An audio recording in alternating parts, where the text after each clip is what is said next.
So once again welcome back to all of you. आज के lecture में हम देखेंगे क्लास 6 मैथमेटिक्स से algebra. So first of all इसके इंट्रोडक्शन में हम देखेंगे कि अर्थमेटिक किसको कहते हैं।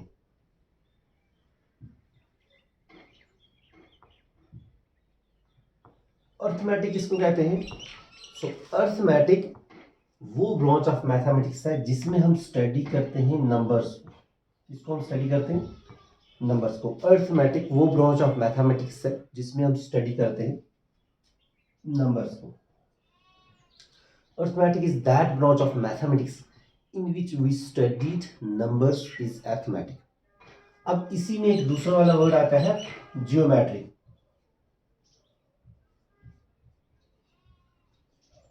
अब जियोमेट्री क्या है? जियोमेट्री वो ब्रांच ऑफ मैथमेटिक्स है जिसमें हम स्टडी करते हैं शेप्स को।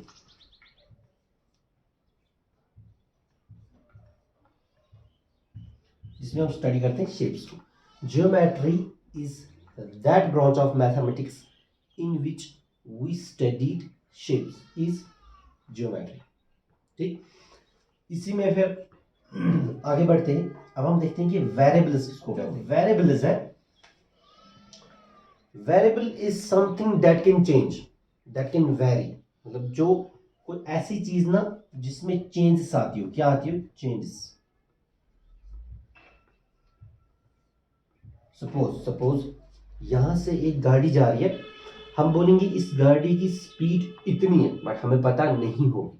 हम उसको प्रिडिक्ट करते हैं, वो चेंज भी होती है ना, तो वहां पे हम यूज कर रहे हैं वेरिएबल्स का।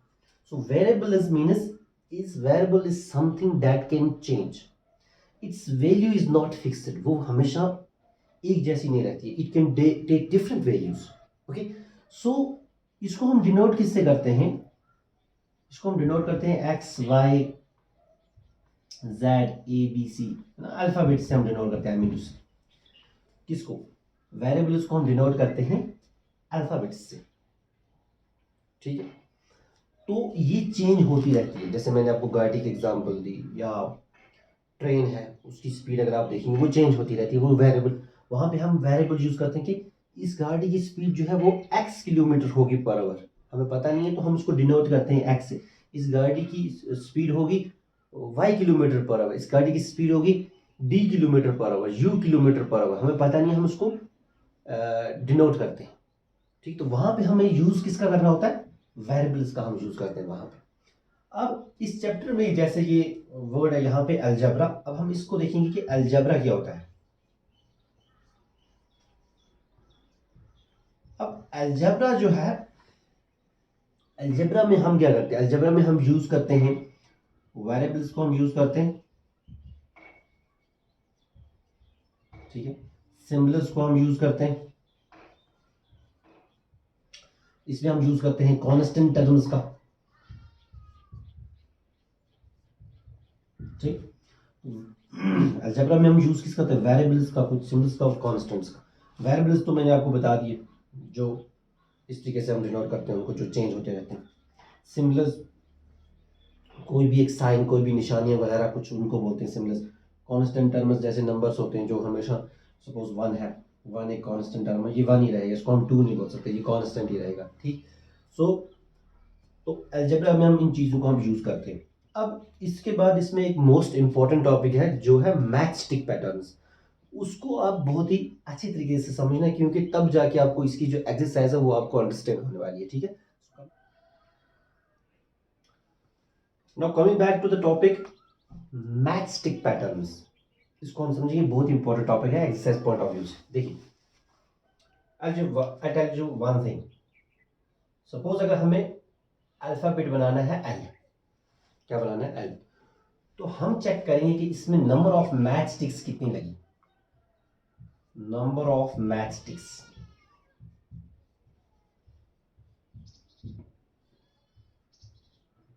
एल बनाने में हमें नंबर ऑफ मैच स्टिक्स कितनी लगी।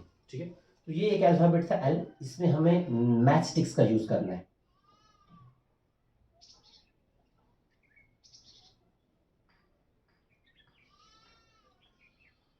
हमें इसमें मैच स्टिक्स कितनी लगी? 1 इन 2। ठीक है, सो इसमें लगी हमें 2 मैच स्टिक्स। अब अगर हम बनाना चाहेंगे यहां से 2l, हाउ मेनी 2l हमने अगर आप बनाना है, इसमें मैच स्टिक्स कितने लगेंगे वो देख लो पहले। तो this is 1l and this is 2l, तो इसमें मैच स्टिक्स कितनी लगी 1 2 3 4।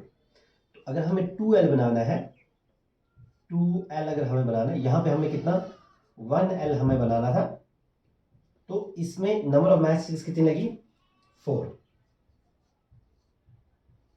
नंबर ऑफ मैच स्टिक्स 4 लगी इसमें। अब अगर हमें बनाना है सपोज 3l बनाना है, तो इसमें मैच स्टिक्स कितने लगेंगे देख लो। 1 2 3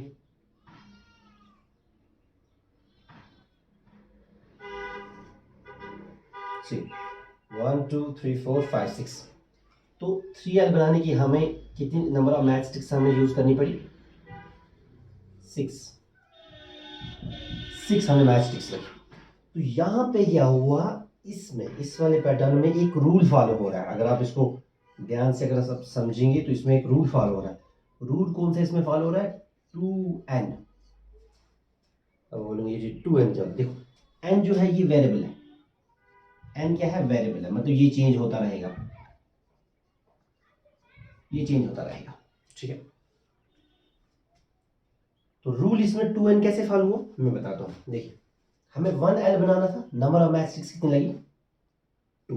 तो n जो है वो क्या है, वो है वेरिएबल, वो चेंज होता रहता है। पहले ये 1l था, उसके बाद ये 2l आ गया।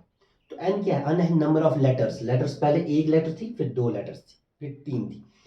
तो हुआ क्या, जब हम एक लेटर ले रहे हैं उसमें नंबर ऑफ मैच कितनी लगती थी 2। देखिए कैसे, ये अगर रूल के हिसाब से अगर हम करेंगे, हमें 1l हम ले रहे थे, तो रूल के हिसाब से 2 इंटू n का वैल्यू हमने क्या लिया था, वेरिएबल का जो चेंज होता है 1l लिया था ना, 2 इंटू 1 तो आ गया 2। तो नंबर ऑफ मैच कितनी लगी हमारे पास 2 लगी।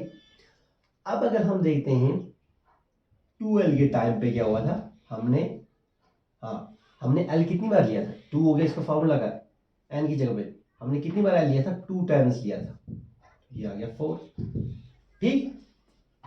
तो नंबर ऑफ मैच कितनी लगी 4। अब 3l को अब देख लो, 3l देख लो क्या 2n ये वाला रूल, ठीक। 2 इंटू ये वाला जो n है, ये हमने कितना लिया था l 3 टाइम्स लिया, 2 3 ज़ा 6। तो 6 मैच स्टिक्स लगी है, 6 नंबर ऑफ मैच स्टिक्स जहाँ पे लगी। तो यहाँ पे हमें ये चीज़ समझ आई कि इस वाले पैटर्न में क्या होता है 2n वाला रूल फॉलो हो रहा है। अब अगर हमें एक क्वेश्चन आता है एग्जाम में कि अगर आप 4l लोगे तो उसमें नंबर ऑफ मैच कितनी लगेंगी, तो आप 4l बनाने शुरू हो जाओगे। इसमें टाइम कंज्यूम होता है ना, आप क्या करोगे, आप डायरेक्ट करोगे 2 इंटू 4 हो गया 8 नंबर ऑफ मैच स्टिक्स लगी। अगर आपको मैं बोलता हूँ कि आपको 60l लेना है, तो 60l में नंबर ऑफ मैच स्टिक्स कितनी लगेगी, आप 60l बनाना शुरू हो जाओगे, पूरा दिन लगेगा उसमें। आपको क्या करना है, आपको डायरेक्ट करना है 2 इंटू 60 होगा 120 नंबर ऑफ मैच स्टिक्स लगे, सिंपल, ठीक। अगर आपको मैं अगर बोलता हूँ कि 30 आपको एल बनाने हैं, 30l, उसमें नंबर ऑफ मैच कितने आप बनाना शुरू नहीं करना है, आपको जस्ट क्या करना है 2 को मल्टीप्लाई करना है 30 से, तो 60 नंबर ऑफ मैचेस आपको लग जाएंगे। ये मैं आपको यहाँ पे समझाने की कोशिश कर रहा था। सो दिस वाज ऑल अबाउट कि एक ऐसी चीज जिसमें 2 नंबर ऑफ मैचेस लगती हैं। अब हम पढ़ेंगे कि अगर कोई ऐसी चीज है जिसमें 3 नंबर ऑफ मैच लगती है, तब कौन सा रूल फॉलो होता है, तो उस चीज को हम समझेंगे अभी। तो इसी टॉपिक को अगर हम कंटिन्यू करेंगे, अगर हमें अल्फाबेट बनाना है सी, ठीक है, सी बनाना है, तो हम देखेंगे इसमें जो नंबर ऑफ मैच स्टिक्स हैं वो कितनी लगती है। देखो सी बनाने के लिए this is 1, this is 2 and this is 3, ठीक। तो 1 सी बनाने के लिए हमें नंबर ऑफ मैच स्टिक्स कितनी लगी 3 लगी, ठीक है। अच्छा मुझे बताओ यहाँ पे रूल क्या लगेगा, आगे बढ़ने से पहले बता दो यहीं पे रूल क्या लगेगा। यहाँ पे रूल लगेगा 3n। बोलोगे कैसे? देखो n क्या है, नंबर ऑफ लेटर्स, मतलब कितनी बार हम लिख रहे हैं।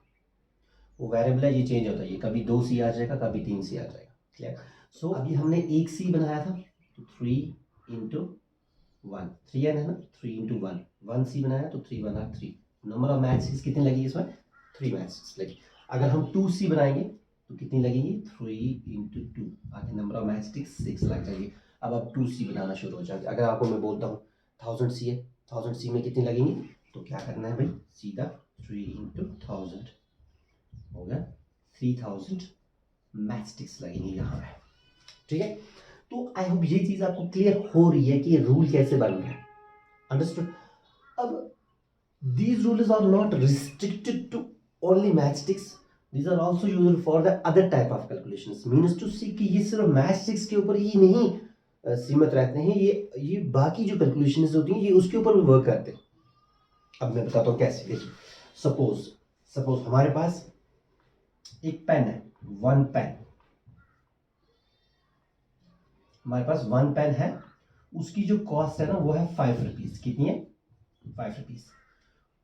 उसके बाद अगर हमारे पास 2 पेन्स हैं, उनकी कॉस्ट कितनी होगी? 10 रुपीज आ जाएगी। अगर एक की 5 है तो 2 की 10 आ गई। अगर हमारे पास 3 पेन्स हैं होगा 15 रुपीज। अगर आप इसको गौर से देखोगे ना, यहाँ पे एक रूल फॉलो हो रहा है 5n वाला। बोलोगे कैसे? ठीक, मैं समझाता हूं कैसे। देखिए अगर हमारे पास यहाँ पे हमें रूल क्या फॉलो हो रहा है? 5n फॉलो हो रहा है। कैसे हो रहा है बताता हूँ। देखिए 5n, नंबर ऑफ पेन्स कितनी है यहाँ पे? वहां पे थी नंबर ऑफ लेटर्स। यहाँ पे ये जो n है ना ये वैरी हो गया। अब ये पेन्स के ऊपर बात कर रहा हूँ, इसलिए मैंने बोला था अदर टाइप ऑफ कैलकुलेशंस के ऊपर भी ये यूज होता है ये वाला मेथड।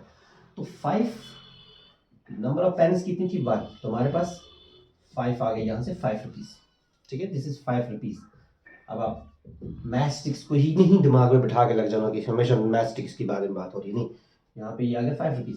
अगर हम यहाँ से देखेंगे, हमने 2 पेन्स की अगर हम कॉस्ट देखते हैं, 5 इंटू 2 हो गया 10 रुपीज।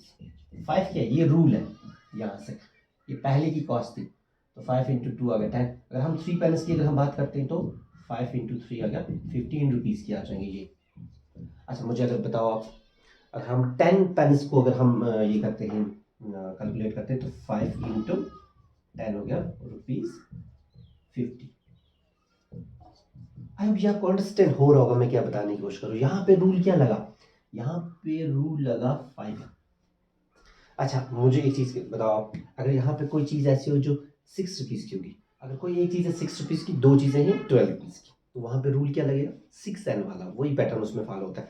तो यहाँ पे हमने जो मैचस्टिक पैटर्न में क्या समझने की कोशिश की, अगर कोई एक चीज है उसमें अगर 2 चीजें यूज हो रही हैं, 2 things are required for that particular thing, तो वहां पे रूल क्या लगेगा? वहां पे रूल लगेगा 2n।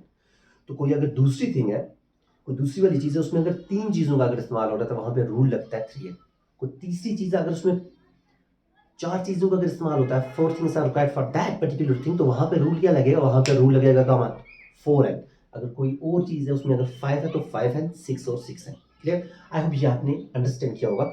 इसके बाद हम एक्सरसाइज के क्वेश्चंस देखेंगे जो बिल्कुल, अगर आपने अच्छे तरीके से अंडरस्टैंड किया तो आप उसको अच्छे तरीके से क्रैक कर लोगे, अच्छे तरीके से समझ लोगे, ठीक है। So this was all about the today's lecture. I hope ये आपने अच्छे तरीके से अंडरस्टैंड किया होगा। Thanks for watching, have a nice day, bye bye.